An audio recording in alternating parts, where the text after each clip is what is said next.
जळगाव शहरातील MIDC परिसरात असलेल्या W सेक्टरमधील मोरिया ग्लोबल लिमिटेड या कंपनीत बुधवारी सकाळी 9 वाजता स्फोट झाल्याने भीषण आग लागली आहे।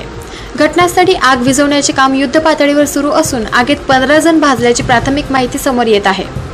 कंपनीत किती लोक काम करीत होते याची आकडेवारी समोर आली नसून आग अजूनही धगधगत आहे। मिळालेल्या माहितीनुसार जळगाव MIDCतील W सेक्टरमध्ये मुंबई येथील आदित्य निंबाळकर यांच्या मालकीची मोरिया ग्लोबल लिमिटेड ही केमिकल कंपनी आहे। बुधवारी सकाळी कामाची पहिली शिफ्ट सुरू झाल्यानंतर सकाळी 9:15 केमिकल बॉयलरचा अचानक स्फोट झाला। स्फोटचा आवाज ऐकून कामगारांनी बाहेर धाव घेतली। आगीत 15 कर्मचारी जखमी झाल्याची माहिती अजून त्यात 6 लोक गंभीर भाजले आहेत। कंपनीत किती लोक काम करीत होते आणि अद्याप किती लोक आतमध्ये अडकले आहेत याची माहिती समोर आलेली नाहीये। घटनास्थळी सकाळपासून आतापर्यंत 40 पेक्षा अधिक अग्निशमन दलाचे बंब रिकामे झाले असून आग विझवण्याचे काम सुरू आहे। जळगाव शहर महानगरपालिका जैन इरिगेशनच्या बंबाद्वारे आग विझवण्यासाठी प्रयत्न केले जात आहे।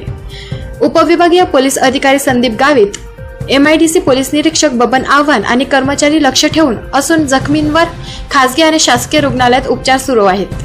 दीपक राठोड यांचा रिपोर्ट DR न्यूज जळगाव।